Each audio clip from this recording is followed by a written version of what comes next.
obituary. But just before I do, let me make a political announcement here, and we'll get that out of our hair.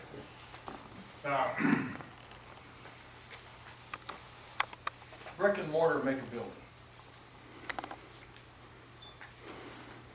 And the building that we're in right now, made out of brick and mortar, is scheduled for destruction. But I want to say, staff makes a facility. In the care that my father and mother got in this facility is because of the staff, not because of the building. And the care that they've got in this community is because of the staff, not the building. And the idea that we can move the building to a larger community and lose the staff means it's going to lose its heart. And the decision to keep this facility here is one that is very near to my heart because of the care that the staff has given my parents. So that's it for the political announcement, okay? I have a piece of paper here, and I thought I was in trouble. I thought I left my reading glasses at home, and, getting to that age. So, John E Suter Jr., December 13, 1927 to November 22nd, November 26th, 1913. Kind of dry when you say it like that, but those are the facts. But how about this, okay? How about born of an Irish mother from Crawford, Nebraska, whose family were railroaders, with a German man for a father whose family were ranchers in Moulton, Montana. He grew up with a mother that thought he could do no wrong, and a father that thought nothing that was done couldn't be done better. They homesteaded on the Cheyenne River in Rumford, where Grandpa raised horses. Life was really good, till the bottom dropped out in the 30s, and they had to move to an apartment in town. And Dad was not happy. And then Estes was able to land a job out the Wind Cave and became game manager out at the cave, and life was good again. John, Joyce, Bea and Leonard all got to grow up in Wind Cave at the game ranch. It was during high school in Plainville Academy that he met Virginia. And of this union, 3 children were born. Eddie, Sandy, and Bev. Now, I know Bev is the oldest, but Sandy and I always say her last. I'll get you for that. They separated in 1950, but not before Dad joined the service to try to do something with his life except trade muscle for money. He served in the Army Air Corps from February 1945 to February 1947. I got that wrong in the paper, but that's okay. He took the offer early out at the end of World War II and came to work at this facility in the boiler plant. And they lived in that second stone house when you come by the gate. And that's where they lived. When they separated, Dad left for California after a stay in Wyoming for a bit, where he worked as an oil rigger, sheep wrangler, and wintered over in a UP coal mine in Hamilton. Dad didn't know what he was going to do when he got to California, but he did know it wasn't going to be underground. He finally landed a job and worked for a California division of forestry as a firefighter.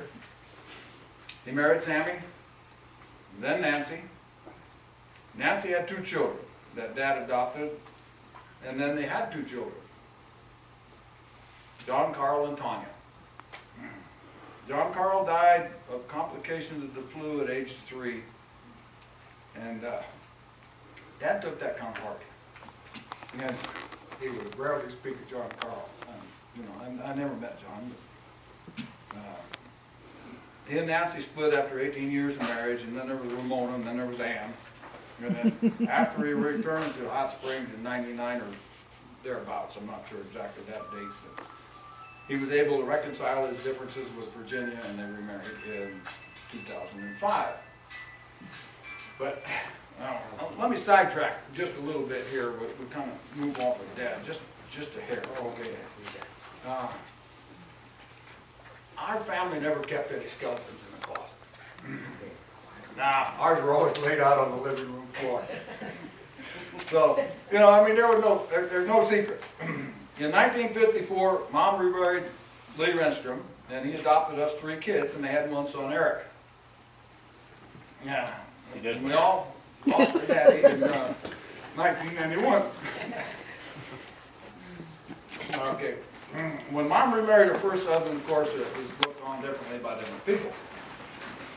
You know, some thought it was the most terrible, rotten, nasty thing that could ever be done. And other people thought, oh, gee, that's sweet. But most of us just thought Mom was happy. That's all we cared about. And that was it. The last picture I have of Mom and Dad together is dated October 27th, 1913. And she was very happy. How about 2013? 23. They weren't alive in 1913, 1920, 20. 2013. There you go. I hate that damn 13 number. Anyway, I got the picture of them together Sunday afternoon, Sunday dinner, and I guarantee you Mom was happy just to get to be able to spend the afternoon once again with Dad. But these are just facts. It's still just facts. Who was John Estes Suter Jr.? I first met Dad when I was 18. I was 18 years old, was in the service, stationed down in Texas, and I decided to look him up. We talked on the phone a few times, talked back and forth, and we decided we'd meet at Grandpa Estes's in Prescott. I'm kind of thinking it was Thanksgiving, but you know, who's paying attention to anything at 18 years of age, you know? But we met over there, and you know, entry-level position in the Navy in 1968 probably didn't pay a whole lot of money, and it didn't go too far, and I can only scrape up enough money, you know, for the one-way ticket. And, you know, I really didn't think I could ask Mom for any money. and it come in there, you know, but, you know, I thought I'd hit up the old man. He probably owed me anyway.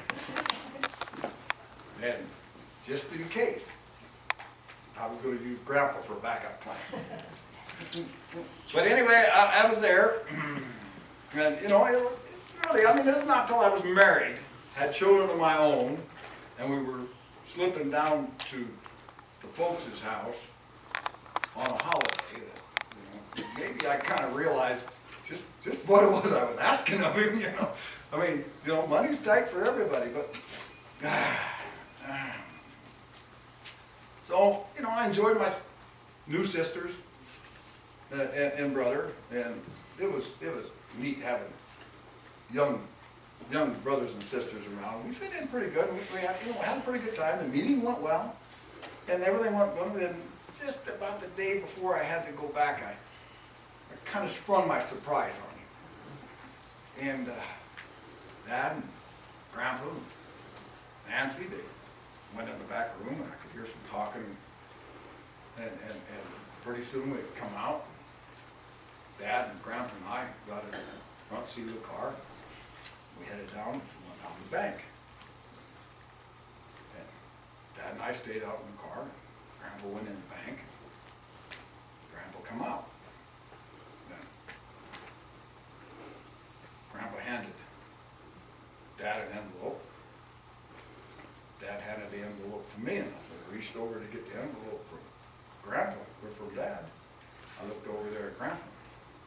Grandpa fixed them blue steely eyes on me. Not a word was spoken. But I'm gonna tell you, I've paid my own way ever since then. Religion was rooted deep in Dad. He had his beliefs and he was firm in it. You could not shake him.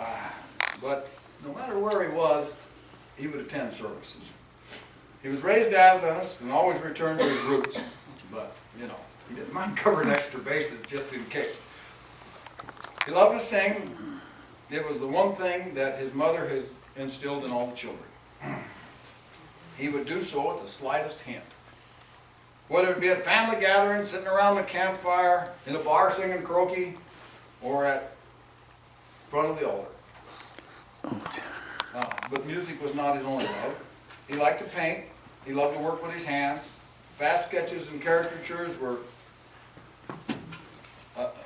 never-ending. Never-ending source of amusement and pride with him. One of my favorite memories of him sitting at the kitchen table in Whitmore with Misty on his lap, and that would be my oldest daughter, and he was doodling, you know, just a piece of scratch paper out there, and he was doodling away, and Misty was saying, "Grandpa, draw this," and he'd whip it out, "Grandpa, draw this, now do this, now do that," and he just kept whipping them out just as fast as he could call them out. And, you know, pretty soon we filled up that piece of fool scrap and you know, just, and that's the way she went. But he would do that constantly with the kids. But his main love was carving. He started in the 2nd grade when he carved an elephant out of a bar ivory soap for a school project. And the day he died, there was a carving on his desk and knots in the garage to start over again. He always said all his life there was an Irish leprechaun on one shoulder and a German gnome on the other. And he blamed them for the things that happened to him. But, you know, some of us think that the leprechaun may have got a little more credit than he deserved. The leprechaun would whisper in one ear, "Come on, laddie, it'll be fun, let's do it." And a gnome would whisper in the other ear, "If you do that, this will happen to you, and then what will we do?" Now, I always thought that was a story and a cute one, you know. I mean, Dad could tell it. He could tell it well, and it was. Had I not witnessed the final incident that happened to him, as we were getting ready to come back here after having Sunday dinner, I said, "Dad, you're doing well." And I watched him. His face went blank, and the leprechaun took him over, and he started dancing the jig. And as he fell over backwards, I swear, I could see the gnome hollering in his face.